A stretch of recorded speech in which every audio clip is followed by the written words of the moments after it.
வீடியோக்குள்ளே போகிறதுக்கு முன்னாடி நம்ம ராமச்சந்திரன் துர்கா என் யூடியூப் சேனல் சப்ஸ்கிரைப் பண்ணிக்கோங்க, பெல் பட்டனையும் கிளிக் பண்ணிக்கோங்க. மேலும் இந்த பதிவு பிடிச்சிருந்தால் லைக் பண்ணுங்கள், ஷேர் பண்ணுங்கள், கமெண்ட் பண்ணுங்கள். நன்றி.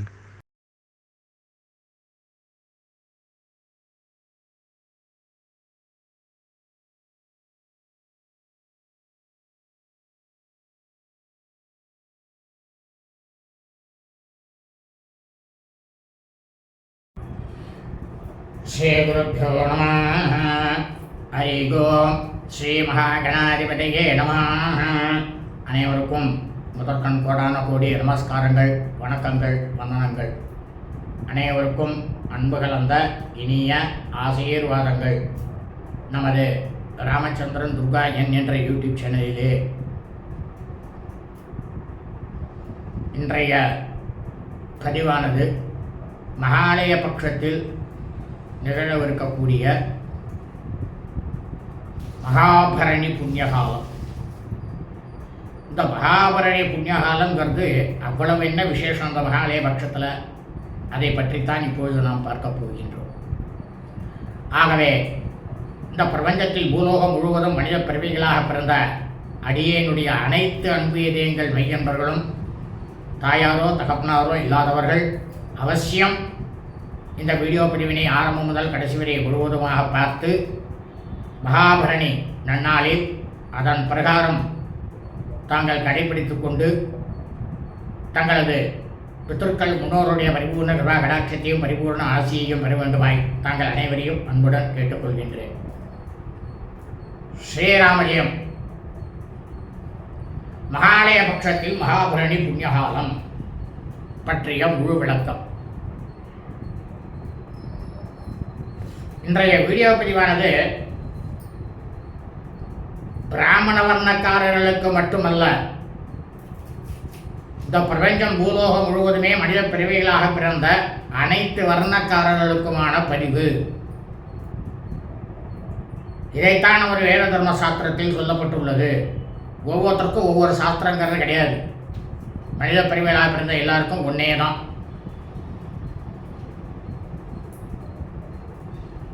யசுவாவசோ தமிழ் வருஷம் ஆவணி மாதம் 27/5/1166 நாள் 12/9/2025 வெள்ளிக்கிழமை அன்றுதான் மகாபரணி புண்ணியகாலம். மகாலய பட்சத்தில் இந்த மகாபரணி புண்ணியகாலம் ஏன் அவ்வளவு விசேஷமாக கருதப்படுகின்றது என்பதை பற்றித்தான் நாம் விளக்கமாக பார்க்க போகின்றோம். இனி அதை பார்ப்போம். அபபரணி நட்சத்திரம், பரணி நட்சத்திரம் என்பது யமதர்மராஜருடைய நட்சத்திரம். இந்த யமதர்மராஜருடைய பணி என்ன தெரியுமா? அனைத்து உலகங்களிலும் உயிர் பிராணிகளாக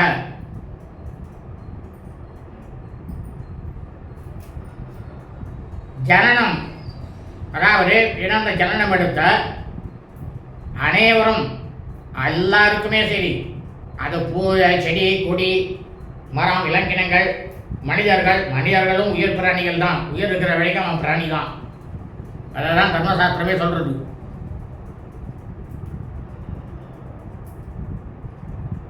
அனைவருக்குமே மரணத்தை கொடுக்கக்கூடியவர் தான் அவர். காலத்தை முடிக்கக்கூடியவர் அவர். அதை 5 வயசுல முடிச்சாலும் முடிப்பாரு, 20 வயசுல முடிச்சாலும் முடிப்பாரு, 100 வயசுல முடிச்சாலும் முடிப்பாரு.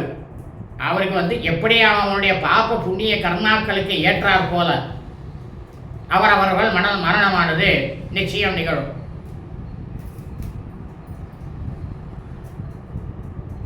நமது பித்ருக்கள் முன்னோர்கள் அவர்கள் வாழ்ந்த காலத்திலும், நல்லா கேட்டுங்க, முன்னோர்கள் வாழ்ந்த காலத்திலும் தற்போது உயிருடன் இருக்கக்கூடிய நாம் அனைவரும் அவர்களுடைய தாயாரோ தகப்பனாரோ மரணித்து இறந்து இருப்பார்களே ஆனால் அவர்களுக்கு நாம் வருஷா வருஷம் செய்யக்கூடிய திருக்கர்மாக்களாகிய சிரார்த்தம், திதி, தவசம் ஆகியவற்றை அவர்களுக்கு செய்யாமல் இருந்தோமேயானால் இந்த யமதர்மராஜராகப்பட்டவர் அவர்களை பித்ருலோகத்திற்கு செல்ல அனுமதிக்க மாட்டார். அவர்கள் பித்ருலோகம் செல்ல மாட்டா. ஆனா தற்போது உயிரோடு இருக்கக்கூடிய உயிர் பிராணிகளாக இருக்கக்கூடிய மனித பிரிவுகளாக இருக்கக்கூடிய நாம் அனைவரும் நமது குடும்பத்தில் நமது தாயாரோ தகப்பனாரோ அல்லது உடன் பிறந்தவர்களோ மரணித்து இறந்து இருப்பார்களே, ஆனால் அவர்களுக்கு நாம்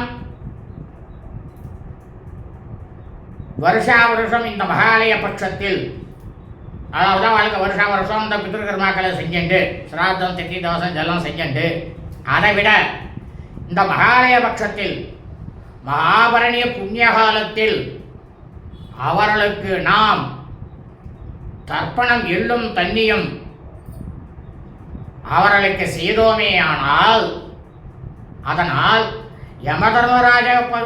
யமதர்மராஜராகப்பட்டவர் மிகவும் சந்தோஷமடைந்து உங்களது சந்ததிகள் புதல்வனாகப்பட்டவன் என்று உங்கள் அனைவருக்கும் தர்ப்பணம் செய்ததால் நீங்கள் அனைவரும் பித்ருலோகம் செல்லலாம் அப்படின்ட்டு நம்மளுடைய 21 தலைமுறையில் இருக்கிறவாளுக்கு உத்தரவு போட்டு சொல்றாராம். அவள் அப்பதான் பித்ருலோகம் அனுப்புறார். சரி, நீங்களா பித்ருலோகம் போங்க, ஏன்னா அவள் என்ன சந்தோஷப்படுத்திட்டா.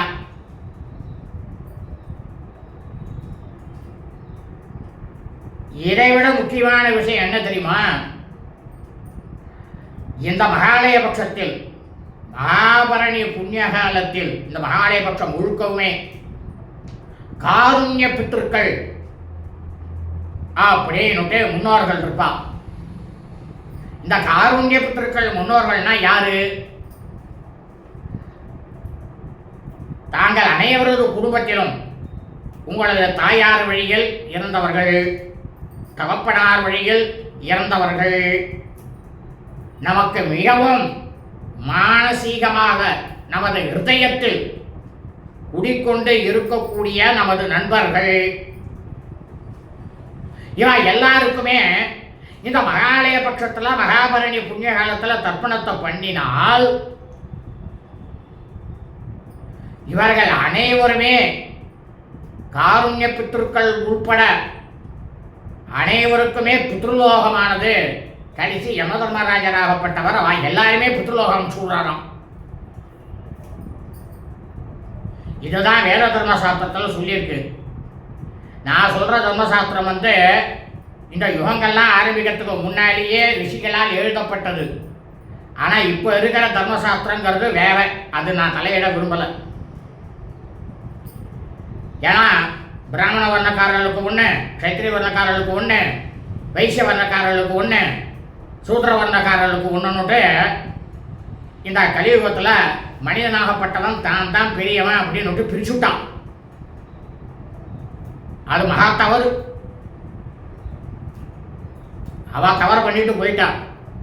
அனுபவிக்கிறது நாம தான். இதான் நான் சொல்ல முடியும். நான் யாரையும் தப்பா சொல்லல. ஆகவே அடியனுடைய அனைத்து அன்பு இளைஞர்கள் அனைவரும் இந்த மகாலய பட்சம் மகாபரணி புண்ணிய காலத்தில் இந்த வீடியோ பதிவில் சொல்லப்பட்டுள்ள பிரகாரம் தங்கள் பித்ருக்கள் முன்னோர்களுக்கு தர்ப்பணம் செய்து கடைபிடித்துக் கொண்டு தங்களது பித்ருக்களுடைய முன்னோருடைய பரிபூர்ண கிருபா கடாட்சத்தையும் பரிபூர்ண ஆசியம் பெற்று தாங்களும் தங்களது குடும்பத்தை சார்ந்தவர்களும் மிக மிக மிக மிக க்ஷேமமாகவும் சௌக்கியமாகவும் சகல ஐஸ்வர்யத்துடனும் சசந்தான பாக்கியத்துடனும் இருக்க வேண்டுமாய் தாங்கள் அனைவரையும் அன்புடன் கேட்டுக்கொள்கின்றேன். வாழ்க வளமுடன் நலமுடன் இனிய ஆசீர்வாதங்கள். லோகாஸ் சமஸ்தாஸ்தினோ பவந்து. சுபம் அஸ்து ததாஸ்து.